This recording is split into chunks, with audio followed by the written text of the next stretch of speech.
بسم اللہ الرحمن الرحیم۔ حضرت عبداللہ بن زید رضی اللہ تعالیٰ عنہ نے ساری زندگی نکاح نہیں کیا۔ جوانی گزر گئی، بڑھاپا آ گیا۔ ایک دن بیٹھے حدیث مبارکہ پڑھ رہے تھے تو اس میں پڑھا کہ نبی کریم صلی اللہ علیہ وآلہ وسلم کا فرمان ہے، جس کا مفہوم یہ ہے کہ جنت میں کوئی اکیلا نہیں ہوگا جو نکاح کی عمر میں نہیں پہنچا، یا پہنچا بھی تو کسی وجہ سے نکاح نہیں ہوا اور وہ مسلمان ہی مرا تو اللہ مسلمان مردوں اور عورتوں کا جنت میں آپس میں نکاح کر دے گا۔ جب یہ حدیث پاک پڑھی تو دل میں خیال پیدا ہوا، یہاں تو نکاح نہیں کیا تو جنت میں ہونا ہی ہے، لہٰذا جنت میں میری بیوی کون ہوگی؟ دعا کی کہ یا اللہ مجھے دکھا تو صحیح جنت میں میری بیوی کون ہوگی۔ پہلی رات دعا قبول نہیں ہوئی، دوسری رات بھی دعا قبول نہیں ہوئی، تیسری رات دعا قبول ہو گئی۔ خواب میں کیا دیکھتے ہیں کہ کالے رنگ کی عورت ہے، حضرت بلال حبشی رضی اللہ تعالیٰ عنہ کے دیس حبشہ کی رہنے والی ہے، اور وہ کیا کہتی ہے، میں میمونہ ولید ہوں اور میں بصرہ میں رہتی ہوں۔ پتہ مل گیا، آنکھ کھلی تو تہجد کا وقت تھا، نوافل پڑھے، نماز فجر باجماعت ادا کی اور سواری لے کر حضرت عبداللہ بن زید رضی اللہ تعالیٰ عنہ بصرہ گئے۔ وہاں کے لوگوں نے بڑا استقبال کیا، حضرت کا نام ہی بہت بڑا تھا۔ بٹھا کر پوچھا، حضرت بتائے بغیر کیوں آنا ہوا، خیر تو ہے؟ آپ نے پوچھا، یار یہ تو بتاؤ یہاں کوئی میمونہ ولید رہتی ہے؟ لوگوں نے حیران ہو کر پوچھا، حضرت آپ اتنی دور سے چل کر میمونہ ولید سے ملنے آئے ہیں؟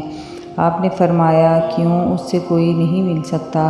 کہا، نہیں حضور وہ تو دیوانی ہے، لوگ اسے پتھر مارتے ہیں۔ آپ رضی اللہ تعالیٰ عنہ نے پوچھا، کیوں مارتے ہیں؟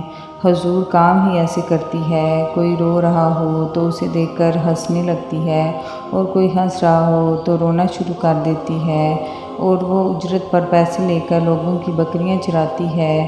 آج بھی وہ ہماری بکریاں لے کر جنگل میں گئی ہے، آپ آرام فرمائیں، عصر کے بعد آ جائے گی، آپ مل لیجئے گا۔ حضور نے فرمایا، عصر کس نے دیکھی؟ کہا، وہ کس سمت گئی ہے؟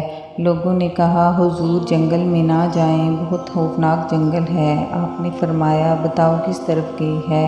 لوگوں نے بتایا، آپ فرماتے ہیں کہ میں نکل گیا اور جب میں جنگل گیا واقعی خوفناک جنگل تھا، جنگلی جانوروں کی بھرمار تھی، قدم قدم پر کوئی نہ کوئی چیز کھڑی ہے۔ آپ فرماتے ہیں کہ قربان جاؤں اس عورت کی مردانگی پر، وہ اس جنگل میں کس طرح بکریاں چرا رہی ہے، شیروں نے اس کی بکریوں کو ابھی تک کھایا نہیں، اتنے درندے ہیں، سارے مل کر حملہ کر دیں تو کیا کرے یہ اکیلی عورت، کس کس کو روکے گی؟ خیر آپ فرماتے ہیں کہ وہ جگہ جو لوگوں نے مجھے بتائی تھی، جب میں وہاں پہنچا تو منظر دیکھ کر میں حیران رہ گیا۔ دو حیران کر دینے والے منظر تھے۔ پہلا، میمونہ ولید بکریاں نہیں چرا رہی تھی بلکہ اس جنگل میں جائے نماز بچھا کر نوافل پڑھ رہی تھی۔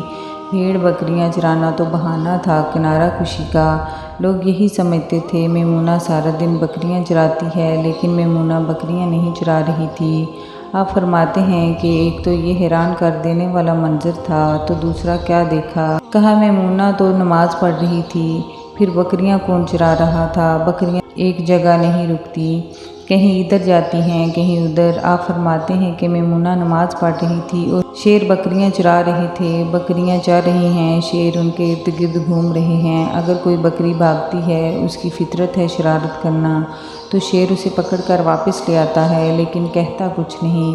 آپ فرماتے ہیں کہ میں حیران و پریشان کھڑا کہ یہ کیسے ہو گیا، یہ فطرت کیسے بدل گئی؟ لوگ کہتے ہیں فطرت نہیں بدلتی، یہ شیروں اور بکریوں میں یاری کیسے ہو گئی؟ آپ فرماتے ہیں، میں حیران و پریشان کھڑا تھا، مجھے نہیں پتا کہ کب میمونہ نے اسلام پھیرا اور کہا کہ عبداللہ ملنے کا وعدہ تو جنت میں تھا، آپ یہاں آ گئے۔ آپ فرماتے ہیں، میں حیران رہ گیا، اس سے پہلے تو ملاقات بھی نہیں ہوئی، تو حضرت میمونہ ولید رضی اللہ تعالیٰ عنہ کو میرا نام کیسے پتہ چل گیا؟ تو آپ فرماتے ہیں کہ میں نے حضرت میمونہ ولید سے سوال کیا، اس سے پہلے ہم ملے نہیں، ملاقات نہیں ہوئی، تو میرا نام کیسے پتہ چلا؟ حضرت میمونہ ولید رضی اللہ تعالیٰ عنہ فرماتی ہیں، عبداللہ، جس اللہ نے رات کو تجھے میرے بارے میں بتایا ہے اسی اللہ نے مجھے آپ کے بارے میں بتایا ہے۔ آپ فرماتے ہیں کہ جس چیز نے مجھے سب سے زیادہ حیران کیا وہ یہ تھا کہ یہ فطرت کیسے بدلی۔ میں نے حضرت میمونہ ولید سے پوچھا، آپ یہ تو بتاؤ یہ شیروں نے بکریوں کے ساتھ یاری کیسے کر لی، یہ تو غذا ہے ان کی۔ حضرت میمونہ ولید فرماتی ہیں کہ جب سے میں نے رب سے صلح کر لی ہے اس دن سے ان شیروں نے بھی میری بکریوں کے ساتھ صلح کر لی ہے۔ سبحان اللہ۔ اللہ تعالی ہم سب کو نیک اعمال کرنے کی توفیق عطا فرمائے، آمین۔